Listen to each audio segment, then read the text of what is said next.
DM is crazy. Is that how you met Dom? Did you guys just meet? You guys just... He actually, yeah, He's good at Instagram. Slid into my DMs. He did. And asked me to be in his music video. And it was the end of COVID. And I honestly had always said no in my life. And I was like, you know what? I'm going to say yes to this one. I was just like, this kid's so cute. And I went and we had the best time. Put me in a literal bathtub and was like, can you bite my lip? And I was just like, yeah.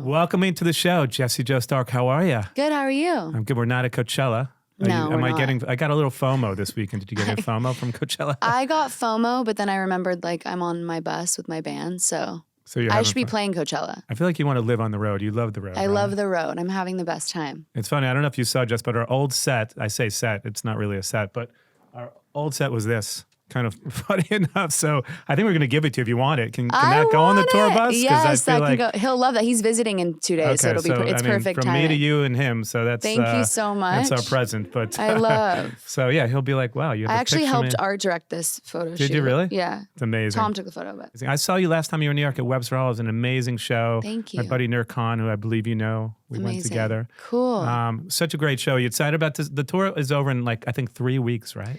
Yeah, our last show's in LA on Cinco de Mayo.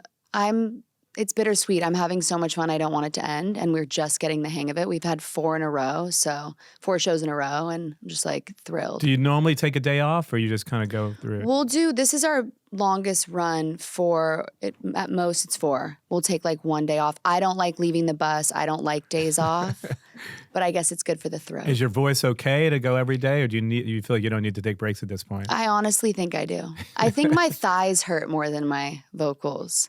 Like I squat a lot on stage. So like right now I'm not walking upstairs properly. And are there any shows that you're really excited about? Like any dates coming up?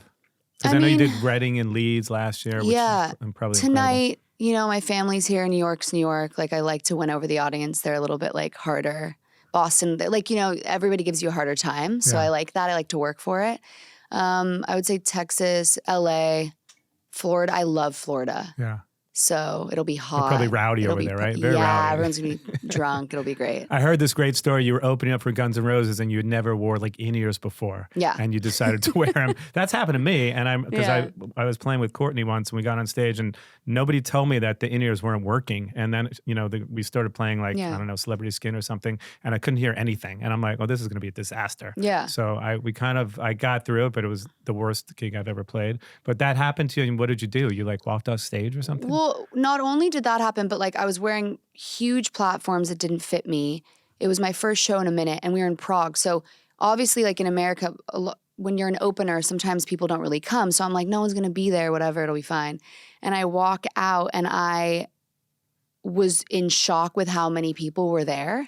So I was... Well, it's Guns N' Roses, right? So right, but I was just like, I don't know. I just felt like no one would come see the opener. Yeah. That's just what I'm trained to think. So anyways, I walk out and I almost just like threw up. And then I couldn't hear anything, so I left and my band was like, she left. Like, she's not coming back. She's too freaked out. But it was just because my in-ears didn't work, so I ran back out and had a great show. Now, do you change the set for an audience like that? Because it's obviously a heavier... Because your music spans all kind of genres. Yeah, we'll get into that. But for a show like that, do you decidedly play the heavier stuff? Yeah, for sure. We make it a more fun, upbeat rock set. Like, even with the Veronicas right now, it's they're more upbeat pop. So it's like, even though those girls can scream, like I kind of kept it more heavy going. Like we only have one slow-ish song, Skeleton. So it's like you got to keep them, work them up for the next. Well, there's so much to get into. Obviously, we have so many mutual friends from Billy Duffy and Ian Astbury to Steve Jones. Jonesy and I were talking once on Instagram. I said, I'm reading your book. He's like, do you read? And I'm like, well, I'm reading your book. He's like, I don't read, mate. I'm like, well, I'm reading your book. Yeah. But what's it like growing up with like Cher as your godmother, Jonesy as your kind of uncle in a way, right? Yeah. Yeah, you know what? I've said this a lot. Like they were just people to me, And I think one day, like when I started listening to punk music, I was like 13. My boyfriend was playing me like all this crazy music. He kind of figured out, he's like, do you know who that is? And I was like, yeah, that's just Steve. And I didn't really understand like him and his influence yet. And it kind of like at that point I was like, okay, I have a million questions. And then he took on a different light to me. But they were just like my weird uncles and aunts that were like telling me what to do, and I was annoyed, you know, like, and then Cher obviously took me on tour, and that kind of shaped me as like, I think now I really understand her influence on me, like visually and just like being around it and understanding the grind and watching her work ethic and all of that. So they've influenced me immensely, but I think when I was little, they were just people. Yeah, I mean, when you do like Dead Flowers with Jones and you're playing, and he's playing and you're singing and you're like, am I playing with one of the Sex Pistols? Or you're just like, that's my uncle? That's just my uncle, but I'm also like so honored, you know, like when he produced my first EP, because I had asked him if he liked a song, and he was just like, honestly, like, it's not my, I'm horrible at British accent, but he's like, it's not really that good, love, or something like that. And I was like, well, then fine, like, you come in and produce me. Like, he's always been really brutally honest. So for him to play with me, I know he's not just doing it. Like, I had to earn that respect. No, not at all. No. So when I get to sing, we've been covering country songs in his shower with country hats on cowboy hats on forever. So I love him. That was really take me cool. back to the beginning. I mean, you really started playing music so early. I think it was like 7 or 8 years old, right? Yeah. Yeah. I begged my dad to let me play guitar and take a vocal lesson. So Cher actually set me up with her vocal coach, Evelyn, and I wrote a song with her, actually our first lesson, and just, I don't know, became obsessed and just wanted to do it. And it started there. And I just started covering songs because I was really insecure about writing. I didn't know really what my words were, what I wanted to say. And so I kind of covered a lot of different genres to kind of discover who I wanted to be or whatever. Were you writing lyrics at 7? I wrote a song when I was like 7 or 8, I think. It was called My Heart's on Fire. And it was about a boy named Chase. Because you were in love at 7. I was in love, yeah. I've always been in love. I love to love. And so your parents were playing all kinds of stuff in the house, right? I mean, we're going to talk about your whole fashion legacy at Chrome Hearts, but your dad was playing, I think, everything from like Motley Crue and I guess the Sex Pistols to like Merle Haggard, right? To Britney Spears, to the Spice Girls, to Christina. As long as we had like he'd play a song and then I'd play a song in the morning on the way to school. And, you know, at the time I was kind of like, I don't like this, you know, like, what are you playing? Kind of that rebellion. Yeah. But I remember him playing The Clash, like, I have these weird memories of him playing, like, Should I Stay or Should I Go?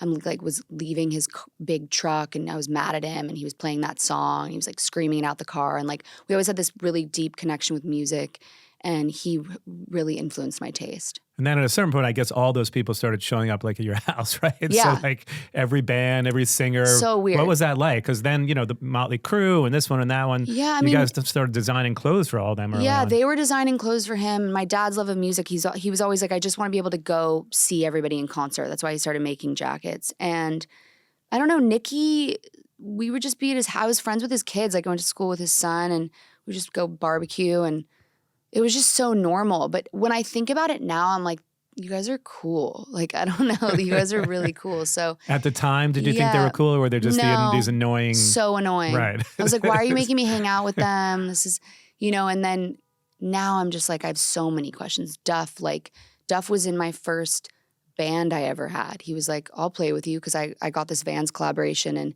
I didn't have a band, and Steve and Duff and my guitar teacher, Kirk, who's like my mentor, played. And everybody was just like kind of annoyed with me. And I'm like, sorry, this is just the way it is. This is my first band. This is what we're doing. So what was the music early on that you really started kind of connecting with? Because obviously it was all over the place, right? And like I said, there was country, there was hard rock, there was punk.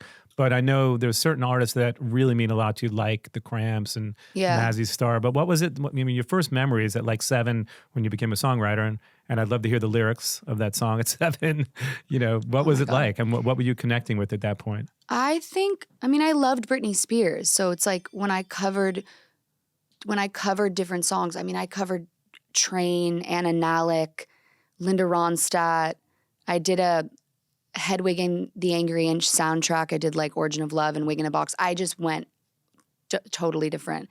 But then when I started really writing I would say it was more country rock to start. Early on. Yeah, and then I kind of was like doing heavy rock, like surf guitar, heavily influenced by the Cramps. And then it wasn't until my like recent album, Doom, that I started playing with 808s and like trying to have more of a modern tone. So I've been all over the map, kind of.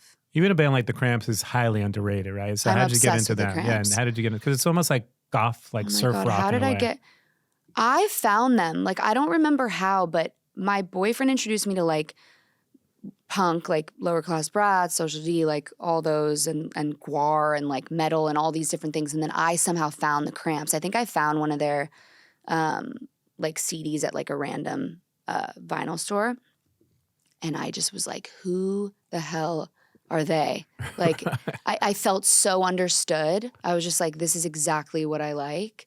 You know, they were rebellious as hell, and the way they looked. And I still always look back at interviews of them, and it really gives me the confidence that I need sometimes. I'm like, they're weird, I'm weird. You just got to find your weirdos, Yeah. you know? It's all about finding your Yeah, weirdos. super underrated. I know that, like, what was that show, Wednesday, they just put Oh yeah, one of their Wednesday Addams. they just put one of their songs, and I was kind of secretly like annoyed because I'm like, Right. you guys are late. You don't want anyone to know about that. Yeah, you're late to the party, but welcome. So you start kind of writing music, even though obviously not professionally at 7, but at a certain point were you like, I really think that this is my calling? Were your parents encouraging you? Because they were struggling artists too at a certain point, and it's interesting, their story is an amazing story too. I mean, yeah, they were just starting their brand when I was born. So, you know, the minute I graduated, barely, I wanted to work at Chrome Hearts, and I did. I just always was really torn. I really wanted to be in the studio. I loved like watching people make something that didn't exist, and like just I couldn't let it go. They've always been super like supportive, but they never pushed anything on me. They didn't push Chrome Arts, they didn't push music. I just always gravitated more towards like wanting to be in the studio and writing. So I kind of like, I don't know, I thought I could do both, and then I would say the last 6 years I've like really, really, really focused on music. But I love the fact that you work so incredibly hard. You could have easily been like, oh, my parents know a lot of people, and I'll just kind of fall into this. And Right. But you started and worked your butt off to get where you are today. And at 13, I think you even got offered like a record deal. And so I was like, we'll call you JoJo and you have to be a pop star or something. That's like funny that, you right? know that. Yeah. Yeah. I got offered a Sony record deal, and I was like, no, I'm good. I've always been kind of a brat like that. I just knew that I didn't know who I was at 13. No one was going to tell me who I was. So I was like, I'm going to have to go on this own journey. I've made everything quite difficult for myself, but how does that happen, by the way? How do you get a record deal, offered a record deal at 13? Because it's not normal for people to get offered I just was put in some office and knew the guy. Someone just like, I don't want to say the name, but I just was like, no. I don't know why. And I know that that's kind of like everyone's dream to be able to be in that room. But my story is that I was, and I wasn't ready. And I like the artist I've become through just time and sitting in it and really fighting for it and rebelling against like the preferred path. It's like it didn't work for me, and it still doesn't. And I'm independent. My mom manages me right now. I don't have any backing. Like, there's no record label. I do this because I love it, and I know that it will pay off. And early on, when your parents started designing clothes, did you think, well, this is going to like a huge company, or were we just like, they're struggling artists and they're making some leather pants and that's cool? Or did you kind of get what was happening at a young age? I was fascinated with them. I wanted to come there every day after school. I played with scraps. I made bags. I was just obsessed with being, I grew up like quite literally in the factory laying on leather, and they were like really just figuring it out at the time. Was this and in that was Malibu? my family. No, they started downtown, but I remember my memories are in Hollywood, which we're still there. Yeah. The factory's grown, but it was just one building. And that was just my home, everybody that worked there it was just my family. So it was just like my playground. And then, I think the company didn't grow till I was a bit older. And when my friends started asking me about it, that's when it got weird. I was like, why do you want that? Why would you want to wear that? And I didn't like it. So I kind of rebelled against it a little bit. I wanted to pave my own path, and I didn't really want to talk about it for a little bit. And then recently I've just been like, I guess this is my core, this is my blood. So wasn't there like a great story? It. Yeah, your dad like got nominated for, I don't know if it was like a Women's Wear Daily Award or something. And he's CFTA, was was I born? I was little. I don't remember that. Yeah, but I think the story goes like he didn't think it was like a real phone call or He something. did not, So he's yeah. like, He you did know, this not. is like a crank call, so I'll call you Yeah. later. And then I think Cher accepted it for him or Yes. something. And then we recently, Cher and I actually just accepted they just got another one, my parents, and we just accepted it with them, and that was full circle. So cool. Amazing. Yeah. So walk me through that point. Again, you start writing songs at an early age, and then you really start to go for this musically. And again, you're surrounded by all these incredible musicians, and you start writing. And talk to me from that path up until now and how you kind of got here. I don't know. I finally put out my album Doomed like a year ago, I think, which is About a year and a half ago, which is say. crazy. It took me so long. Now I'm just like want to vomit a million songs. It's funny how you sit on that and then you realize it's not that deep. I just keep going. I have a really amazing team. I have really great collaborators. I'm building a studio. I found the right engineer, like people that really believe in me. I you know, it just kind of like evolves over time. And now I've been touring a lot, and once you get a tour, I feel like another one follows kind of. I'm just going, I lead with my gut, and I'm just continuing. I don't really know how it's happened. But as an independent artist, you were saying your mom manages Yeah. you. You don't have a label. At a certain Yeah. point, do you just think it's nice to be part of a machine? Like you'd like to have a label, or is it hard to kind of do this on your own? It's really difficult, and sometimes I'd love somebody that I get to wake up and call, and you know is really like right there with me and determined. But like I have amazing people in my life from different teams that like, you know what I mean? Like we join forces on me, but like, yeah, sometimes I would like a little guidance and a little somebody that's like, I'm doing all my social media, like everything. It's exhausting, and I don't really know what the end goal is. But when I'm on tour and I'm doing this and I get to talk about it, it makes me feel like something's correct. Well, also, you're doing huge things, right? You're doing shows at Guns N' Roses, Post Malone. I Yeah. think you did like 3 that nights. was insane for me. What was I did that 2 like? nights in Vegas. Crown and Blue, right? You know, I actually watched an old interview of me playing La Palooza, and I was like, I really want to open for Post Malone. So I feel like I manifested that, and it happened. And the energy around that was just, that was pretty surreal for me. That was a fun weekend. I feel like there's not a lot of rock stars left. Youngblood's a rock star. I think Yeah. Post is a real rock star. I think we need more rock stars in this world. Yeah, they're there. We just have to find them. Yeah. I mean, Post Malone's amazing, and Dom also took me on tour, so that was cool. You know, like goals are being met. Yeah. It's sick. I saw a great video of you two doing a country song in Nashville, Yeah. a Johnny Cash song. He asked me out to sing with him, and I was like, really? And I was so nervous because I was like, you know, anyone else, I wouldn't mind embarrassing myself, but because this is my boyfriend, I was like, I feel a little bit intimidated. We had so much fun. I'm going to make him come out and sing with me now. He has so much energy when you're around him. It just most. gets like infectious, Yeah. right? So what's it like being around him 24/7? It's probably just because you're living in London half the time, right? Yeah. I have to get my shit together most of the time. I have to keep up with him. He's motivated me. He's reminded me, you know, of what I love to do. He's so dedicated to his art. Yeah. And I am as well. We've collaborated. I've gotten to work on him, his creative styling. Like we're so like glued in that way, and it's just been amazing. And he's a fucking rock star. Do you think you'll do some recording together possibly? Yeah, hell yeah. We have. We just haven't, you know, released anything. So as an independent artist, when you're getting a Guns N' Roses tour or you're doing, I mean, you mentioned Yeah. Lollapalooza, like it's like a small club, but it's one of the biggest festivals, right? And That you did was so Reading cool. and Leeds and all these huge things. So do those just come to you? Do you have someone on your team No. reaching out? Well, I have agents. You know, Yeah, I okay. have booking agents, and they really believe in me, and they've been great at. So I obviously voice to them and what my goals are, and they've been helpful in reaching them. So yeah, no, that was whenever I get like you just got Lala, I'm like fully don't believe it. Right. I'm so cynical. I'm like, I'll believe it when I'm on the stage. Even Post Malone, I didn't believe. I was like, no, I didn't. Because your mom's So- also an amazing photographer. She's amazing. Right? Yeah. So she takes the pictures of Chrome Heart. She's Yeah. managing you. And do you manifest a lot of this stuff, I would imagine. So it Yeah. just comes true. You have to be pushy. Yeah, You know, my you mom, do. my mom kicks my ass. She's like, you cannot sit on this. You have to get it. If you want it, go get it. And she really pushes me. And so, yeah, I like working with my family. I love it. What's better than that? Yeah, it's the best. Yeah. Let's talk about Jesse Rutherford. We love Jesse. Yeah. Great guy. You worked with him on the last record. How'd you meet him? The record was great. It's Thank sort you. of a departure in a way, Thank right? Because you. drum machines, like you were saying, Yeah. like the 808s. And Yeah. Kind of almost like a more 80s inspired record, I'd say. Really? Yeah. Cool. Yeah, it was a different recording process. I met him at a restaurant in Hollywood. We were eating tacos. He was dating one of my friends, and him and I were equally as like awkward. And I had waited a long time to ask him if I could write with him because I didn't want to be like, I'm like that too. Yeah. I'll like wait 3 years. Yeah. So I finally texted him and was like, do you want to write with me?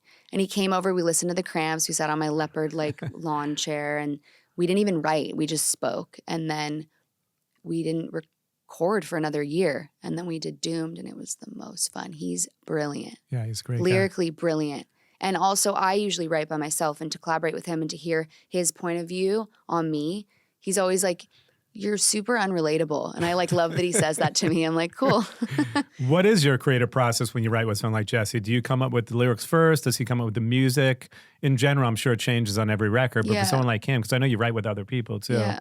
Well, honestly, different. Like one of my songs, Sugar High, I wrote in my backyard and then we put music to it. 666 in the Suburbs, he actually wrote right in front of me for me, which was amazing to hear his perspective on me. So that was different, that exchange. But we did a lot. He kind of reproduced old songs. We then collaborated on different verses. Like it was just really different every day.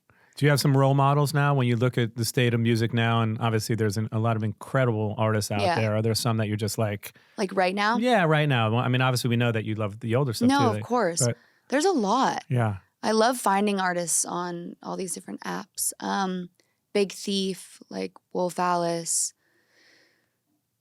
I don't know how to say this band. Fontaines DC, great band. Turnstile.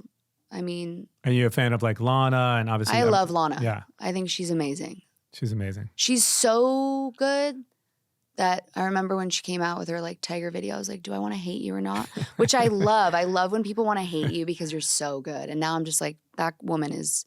But brilliant. I feel like you're probably friendly with her. Oh yeah, I'm friend. Her sister Chuck actually did my first. That's right. Really big music video, Fire of Love. I got to tour with her like 5 years ago, and I'm so happy to see what she's done. It's incredible. She's incredible. Yeah, Coachella this past weekend. Insane. I'm so mad I missed that. That's the only reason why I wanted to go. So talk to me about your relationship. I mean, what's it like, by the way, growing up with like Cher as your godmother? It must be surreal too. I know, again, these are just regular people to you, but it's got to be a little bit surreal in a way because it's still Cher. Of course. She's super intimidating.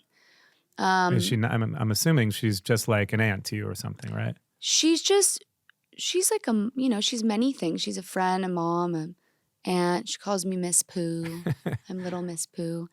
We used to watch a lot of old films together, and I think like her stories I hold so dear. Like I really remember those talks. We played cards. I was on the bus with her. I begged to go on the bus with her all the time, and I would just kind of like, watch her. She'd let me like hang out the dancers and get my makeup done. She put me on stage one time. I almost died, but like it was so much fun. You almost died. Just like I was gonna throw up. Right.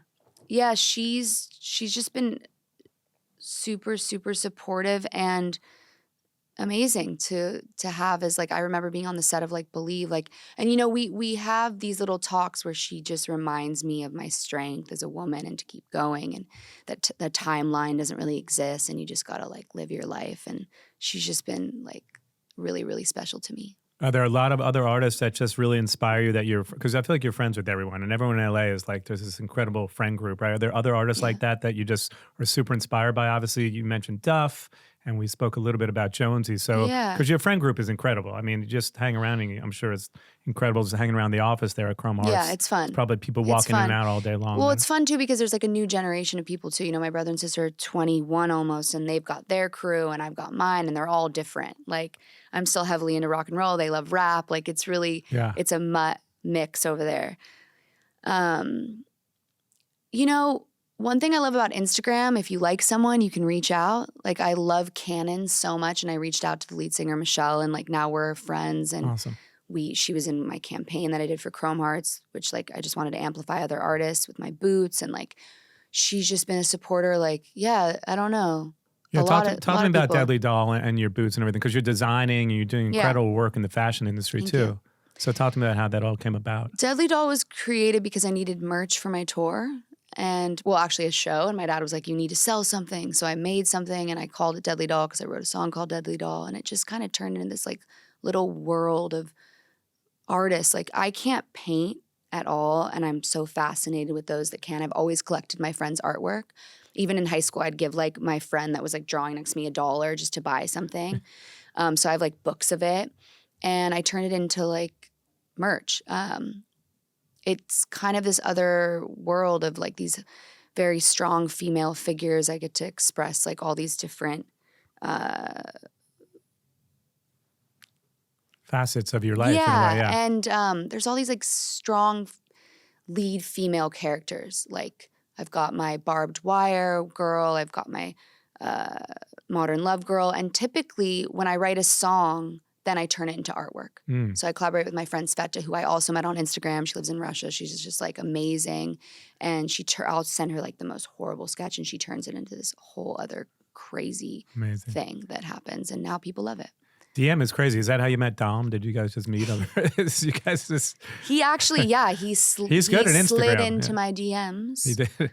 And asked me to be in his music video. And it was the end of COVID. And I honestly had always said no in my life. And I was like, you know what?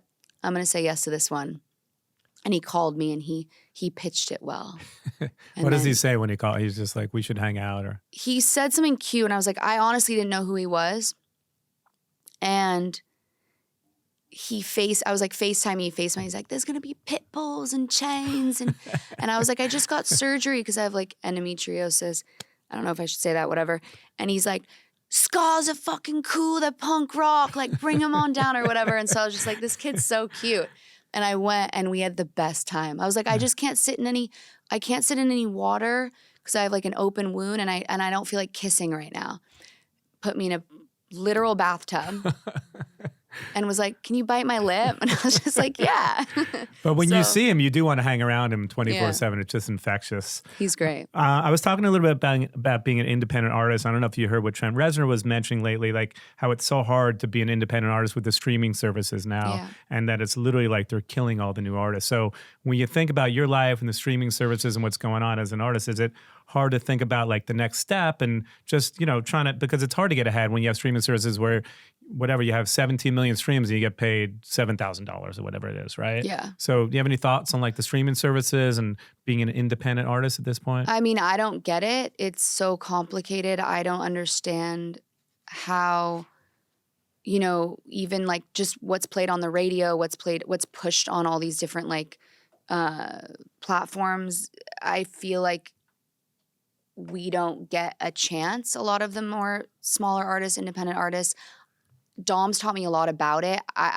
It baffles me and I don't know really what to say because you kind of are like, I'm at a standstill of like, how do you push through? Like, what's the next level? How do you get backing? How do you get playlisted? Like, I don't know. Yeah. I've taken on like other smaller, like I guess what would serve as a record label, like month to month before.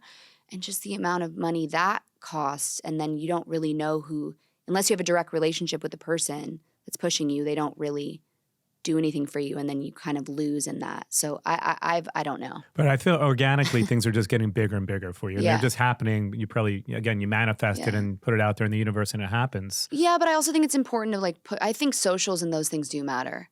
Like do you have a love-hate, like, relationship with things like with social media? Yeah. Because it's easy to hate it, right? I think I hate it. I run 3 accounts. I used to run Chrome Hearts, and then I was like, I quit. And now my dad runs Chrome Hearts Instagram. Literally. So I was like, I can't do it. I can't do 3 different Instagrams. And it's weird to like push yourself, and then that's just who you are, But although I like following you because I feel like I'm on tour with you, right? And I get to see, and I know how much you love touring, so it's interesting because I feel like you generally really love it and love to be there. It's hard sleeping in that little coffin. Yeah. I couldn't ever fall asleep on the tour bus, but I love the coffin. I'm actually in the back right now, and I miss the coffin. I never got the back. There's a little coffin in the back right now. Oh, I know. Okay. And I miss it. I like the whole, I think it's the darkness that gets you because I haven't been sleeping like I usually do. But yeah, I love the road, and I appreciate that because if you those few people that you do follow, like I want to know what everyone's doing. Yeah. So I do have a love-hate. Are you one of those artists that gets up in the morning and does stuff on the day, or you just stay on the bus the whole time and kind of go? I'm sadly like a morning person. Okay, me too. And I like to have fun. Okay. So I'm arranging, like I'm a great bowler. Yeah, okay. I just beat everyone at bowling. I'll have you know that's my sport. And then, yeah, the band, like I decorate the bus, I get everybody going. I like to do shit. You know, there's days that I sleep in, but no, I like to visit each city. Awesome. And tell me about some of the new music. Skeleton's a great track. It's stuck in my head. I listened to it about a week ago and I can't get it out of my head. So what's the process in a song like that? And tell me the meaning behind that song. Skeleton was an accident. I was in with my friend Zach. We were finishing up a song. I've been writing with my friend Zach a lot lately. And I started humming something because I was so uncomfortable. Like under my breath, I was just like, and he was like, what is that? So he just handed me a mic and I honestly wrote that song so quickly. And then he took it, he put some guitars to it. We went back. My friend Holly came in. We just added a couple things and it was done. It was such a happy accident. And I played it for my friend Race, actually, who does all my videos right now. And he just was so obsessed with it that it kind of gave me like to go like, I was like, okay, this has got to be my next single. So I just like called up Bianca and was like, we got to put this out. It has a different vibe than Doom, but I feel like there could be like a country record maybe in your future. Because I feel like, right? Do you feel like this, is that you're veering towards a country record maybe? I am. I've wanted to do that. I've wanted to make a country album forever, but I was also rebelling against that for some weird reason. And now I feel like I'm aiming towards that, whatever that means. I wouldn't, I don't like genres. I don't think I'm ever going to sound like Linda Ronstadt, but I'm going to try to. But I feel like Jack White could be a great person to collaborate with. I love that. Jack White, I used to send my like little EP, I sent it like every month for a year to his office. Did and he no one ever responded. No one ever responded. And I wanted to work with him so bad. I went to Nashville. I ended up working with, what's his name? Brendan O'Brien? He was in his band. Oh, okay. His other band. Sure. The Raconteurs. He's got like 7 bands. I wrote with the Raconteurs. I wrote with him. Right. Oh my God, I'm He's embarrassed. Got the Dead Weather, the Raconteurs. Yeah, I wrote with him, but I really want to write with Jack White. All right, let's put that out there in the universe. Because are there a lot of country artists that really inspire you now? It feels like everyone's coming out with country records. Obviously, Beyonce and there's a ton of country stuff going on at the moment. And Post just put out, he's putting out country tracks and. See, that's what I like. Like Post Malone, I feel like isn't claiming that he's just like country all of a sudden. He's just is weirdly, and like he's got those underlining tones and things like that. But no, I wouldn't. I don't know. Well, I could see that happening. What's that guy's name? Oh my God, I'm obsessed with.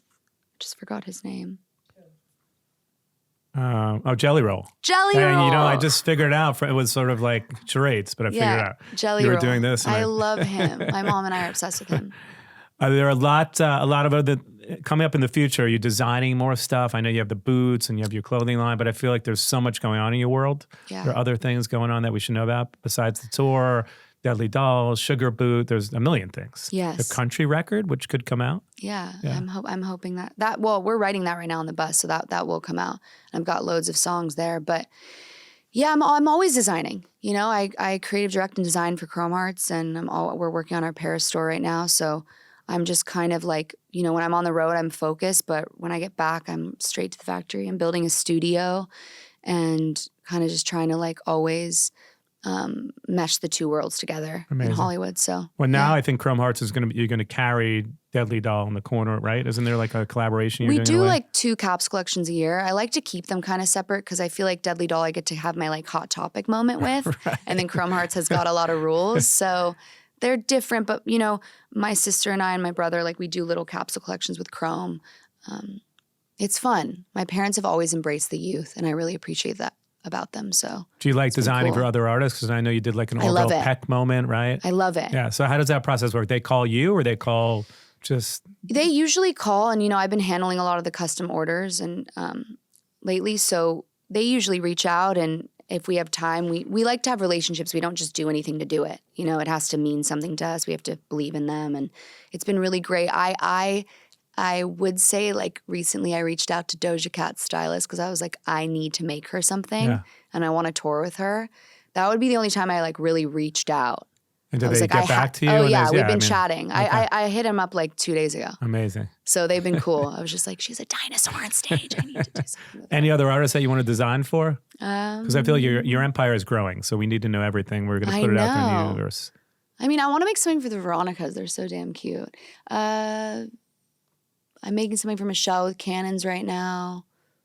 Do you see this going beyond for yourself? Deadly Doll and Booze? Is there going to be like other lines you think that you'll start too? No. No, because there's a lot I like to going on. collaborate, but I did Dom's whole last tour. I did all the styling and creative for that. So Amazing. it's exhausting. Yeah. I'm just focusing on me, I think, right today. Well, you were in the middle of a tour on top of it, right? So the tour goes for about another week or two. I think Couple it ends weeks, like, I think, kind of mid-May or so. 5th, May 5th. And then new music-wise, I know we spoke about the country record, but you know when that might come out? Hopefully, oh my God, what year? I want it to come out like this year, but you never know. Soon. And then I'm putting out another single, I think, at the end of the month, or in May, end of May. And yeah. And what's that single? Can we talk about it? Because this will probably drop around then. Yeah, I mean, it's called Billy Don't Be So Mad. I wrote it a long time ago. It's been recorded. I've been playing it every night on stage. And I was like, maybe I should just put this out too. Yeah. So. Do you like dropping singles? I know the record for you is it's a body of work that a lot of artists, after they drop singles for a while, are just like, wow, I have to do this whole body of work. And I heard this great thing that you said, you're like, it's like homework in a way. You wait till the last minute and then you're like, I have to finish this. But do you prefer dropping singles? Do you like making records? I like records. Yeah. But I don't like to wait. I get impatient. So I think those are nice little teases along the way. But yeah, if I could just release an album like tomorrow, I'd be down. Well, that will definitely happen. And I'm manifesting the country record for you. Thank so I think you, it'll definitely come out. So we do this really fun thing at the end of the show, top fives.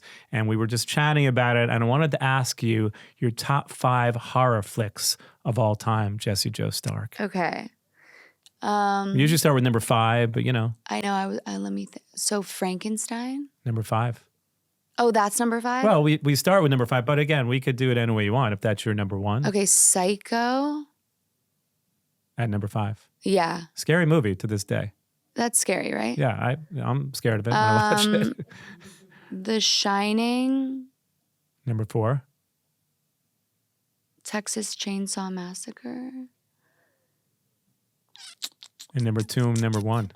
What's number 2? The Birds? Right. By the way, that movie freaked me out. When I was younger, I saw that movie. I never wanted to go near a bird after that. No. I still watch it now, and I'm like, it's so freaky. Yeah, it's freaky. I'm glad that you It's like that freaky. as one of your best horror movies. And Frankenstein. At number, did we say, was Frankenstein 5? That's 1. That's 1. I went back. Okay. We have 5. We have 5. Okay. Yeah.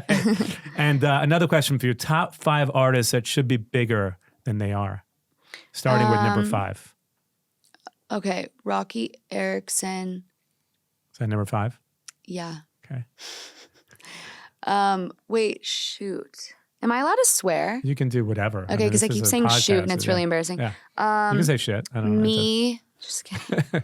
Let's put you in there. I mean, Mazzy Star, Hope Sandoval, and the Cramps. Is that 5? I think we're missing one. Well, unless we could put, so We can put me in there. We're going to put you in there. Yeah. Mazzy Star is just an artist you really are connected to, and the Cramps, right? Yeah. Talk to me about your relationship with both those artists, because I feel like, the Cramps are its whole other thing. We spoke about them a little bit, but it's almost like horror rock in a way. Yeah. Yeah. What's my relationship with them? Yeah, and Mazzy Star, because I feel like Mazzy Star, you really connect with Hope. She's just, her voice is insane. It's so understated. It's like ghostly. I remember just being my, like in my early 20s, just being so depressed and just being like inside of all of her songs. But then now I'm like not depressed and they still, like they hit in a different way. Yeah. All her guitars, like I was really heavily influenced by her. I remember my guitar teacher put me onto her and it changed my life. I think a lot of people try to sound like her. So Definitely. She's a hidden gem. I think a lot of people know about her, but I just wish she was bigger. I agree. I don't think she wishes she was bigger, but you don't hear a lot about her now. I feel like No. does she do much now or not? I don't think so. Yeah, I feel like she might be kind of semi-retired. That's just or like my something. dream forever to be like on heroin, not on heroin, but like sitting in the audience, just like watching me, and she's just like, please don't look at me. That's like, I really connect to that. And then the Cramps to me they're like an art project. Yeah. They're just, I don't know what to say. I'm obsessed with them. I always try to, I never want to mimic anything. I always want to put my own spin on everything. But I would say, just the leopard and the latex and them and like their vinyl collection, just like everything about the hair. And she's just such a strong female. Like it's just so badass. I listened to him this morning, and the surf element. There's a surf element to the Cramps that a lot of people don't know about. No, but, I've copied that guitar. I love. And last but not least, a top 5 rock front women.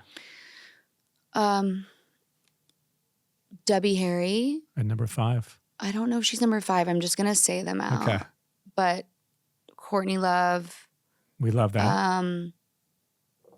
Cher, Britney Spears, Gwen Stefani. I feel like we're forgetting one that you really like. Really? The Runaways. Joan Jett? Joan Jett. I feel like there was a big, I went through a way too obsessed stage with Joan Jett. I saw her at a carnival play. I was in the nose. We got tickets last minute, and I was just like in awe. So either she's honorable mention or she's in the list. She's on the list. She's on the list. She's amazing. Top 6, maybe. There you go. Yeah, there you go. I don't remember how many. But...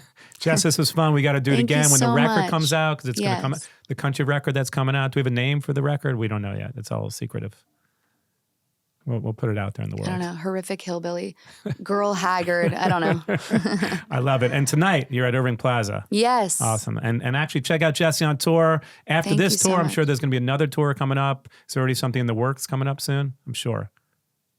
Maybe Europe again? I don't know. The heavens know. I don't know about it yet. Okay. Yeah. Awesome. Well, this is a pleasure. Thank you so much. Awesome. This is so cool. Hopefully the gift, was something. You're so rad. We have a lot of gifts me. for you. We have like Magic Mind. We have all this stuff, I love it. I love gifts. You love gifts. But anything you can take with you. I mean, Thank you these so ones much. are a little bit big, but the Don one is good. Thank awesome. you.